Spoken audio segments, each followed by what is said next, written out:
BJP पे भी बोल देते हैं थोड़ा, बाबा का खर्जा उतारते हैं, मोदी जी का भी, अमित शाह का भी खर्जा है। बाबा ने कहा 10 मार्च के बाद आजमगढ़ की हवा निकाल दूंगा। बाबा हम उसको लैपटॉप सेलफोन देते। हाय हाय हाय, ये तो हमारे ससुराल वालों से भी बड़े ज्यादा बात कर गए। अरे कल भी आ जाओ, नहीं आएंगे? आइए। तो हम आपसे अर्ज कर रहे थे, अभी हमारे बीजेपी पे भी बोल देते हैं थोड़ा,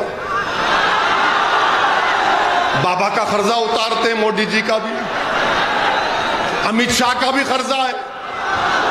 बाबा ने आजमगढ़ को के ताल्लुक से कहा, शौकत बता रहे थे, बाबा ने कहा 10 मार्च के बाद आजमगढ़ की हवा निकाल दूंगा।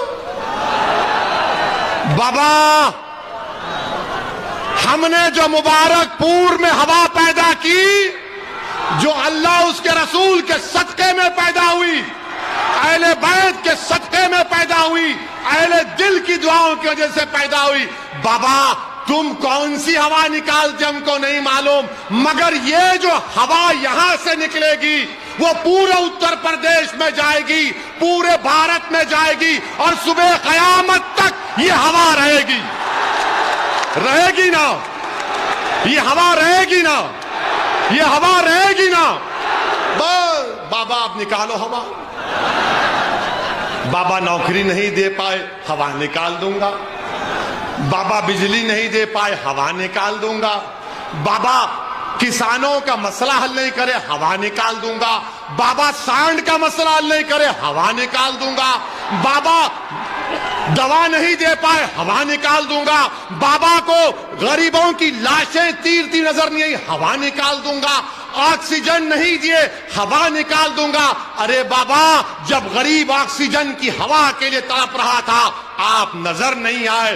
कोविड में अगर मुबारकपुर में कोई नजर आया जो गरीबों के दरमियान में था, जो अपनी इस्तेताअत के मुताबिक कोशिश कर रहा था, उसका नाम क्या था? गुड्डू जमाली था, गुड्डू जमाली था। क्या अखिलेश यादव नजर आए लॉकडाउन में? वो तो लंदन में थे, मालूम हुआ लंदन में थे भैया, लंदन में तफरीह कर रहे थे, और गुड्डू भाई आपके दरमियान में आपके गम को कम करने की कोशिश कर रहे थे। और फिर मोदी जी देश के अमित शाह पे बोल देते हैं, वरना ससुराल वाले बोलेंगे हम पे इतना बोले, उन पे नहीं बोले। हमारे भाषण को तराजू में तोलते ससुराल वाले, ऐसा कितना हुआ, कितना? अबे क्या टमाटे खरीद रहे तुम यहाँ के? हैं अमित शाह साहब के बारे में आपने सुना, कितने ज्ञानी है वो, बहुत ज्ञानी है। हाँ, अमित शाह साहब ने उत्तर प्रदेश युवाओं से कहा कि जो युवा हमको वोट दे देगा, जो 12वीं के बाद इंटर में जाएगा, हम उसको लैपटॉप सेलफोन देते। हाय हाय हाय, ये तो हमारे ससुराल वालों से भी बड़े ज्यादा बात कर गए। 12th के बाद इंटर, ये हमको पता नहीं था मोदी जी। क्या आपने भारत को बना रहे हैं, देश के होम मिनिस्टर है। अभी हमको कल एक और वीडियो किसी ने भिजाया, नहीं मालूम सच है या नहीं मालूम। उस वीडियो में था कहीं पर अमित शाह भाषण दे रहे थे, तो भाषण में कहा मैं यहां पर फुला तारीख को 2070 में आया था। है?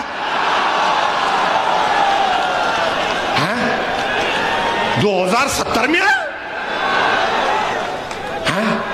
ये हमारे बुजुर्ग इमाम गजाली बोले कि आलम अरवाह में मैंने कुछ बोल दिया था, ये तो उल्टा बोल रहा हूं। 2070 में मैं आया था, ये वापिस कैसे आ गए? फिर 2070 से 22 में वापिस आ गए। वाकई में शाह है, ये वाकई में शाह है, मान लिया।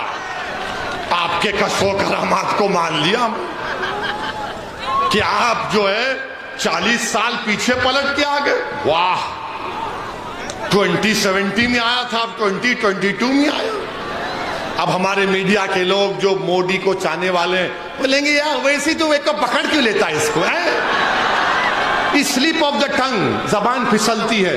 हमारी नहीं फिसली आज तक, फिसली हमारी जबान। हम किसी समाज के खिलाफ बोले, किसी मजहब के खिलाफ बोले, हाँ अखिलेश के खिलाफ बोले, मोदी के खिलाफ बोले, योगी के खिलाफ बोले और बोलते रहेंगे, हमारा संविधान का हक है। अब आप देखिए मोदी जी, अभी 5 मिनट है, आने फिक्र मैं आपका हो गया, मैं मुबारकपुर का हो गया अल्हम्दुलिल्लाह। आपने असदुद्दीन अवैसी को खरीद लिया और ईमानदारी से कह रहा हूं अल्लाह जब तक जिंदा रखेगा इंशाअल्लाह ताला ना मैं गुड्डू भाई को छोड़ूंगा ना आपको छोड़ने वाला हूं। मोदी जी ने क्या कहा कि उत्तर प्रदेश की जनता हमको वोट दे रही है क्योंकि वो मोदी का नमक खाए। नहीं मोदी जी, हम देश का नमक खाए हैं और खाते रहेंगे, हम तुम्हारा नमक नहीं खाए हैं। हम जहर खाना पसंद कर लेंगे, मोदी का नमक खाना नहीं पसंद करेंगे। हम देश का नमक खाकर आगे बढ़े हैं, हमारी माओ ने हमको देश का नमक खिलाया है। मोदी जी में इतना अहंकार है, अपने आप को दिल्ली के बादशाह सलामत समझ रहे हैं, वो अब चौकीदार नहीं रहे। और मोदी जी कह रहे हैं कि मैं 10 मार्च के बाद सांड का मसला हल करूंगा। मोदी जी 7 साल से चाय पीकर आप सो गए थे क्या? और बाबा ने कहा, जब मोदी जी ने कह दिया तो मैं वजीर, तो बाबा ने कहा मैं उसको हर घर को 900 रुपये दूंगा सांड को पालने के लिए।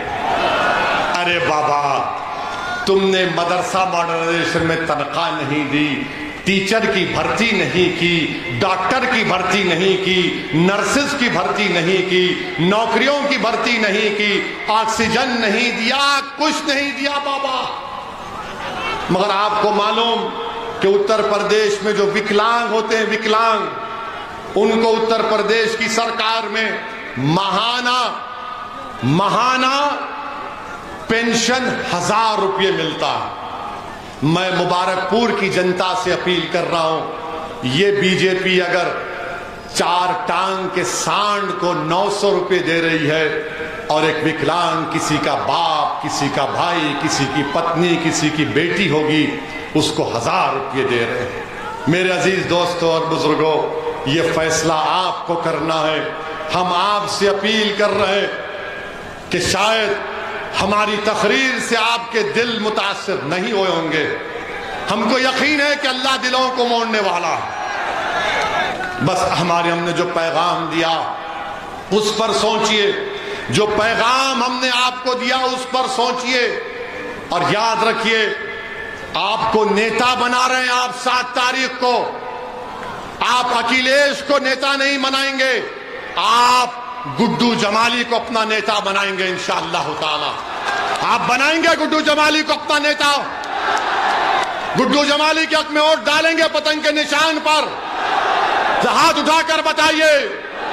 और अगर हमारे ससुराल के लोग आकर डराएंगे तो उस कर्नाटका की बच्ची ने क्या नारा लगाया था जब बलवाई घेर लिए, तो जोर से लगाओ नारा हो, दिल खोल के बोलो, झूम कर बोलो, पूरा मुबारकपुर बोले।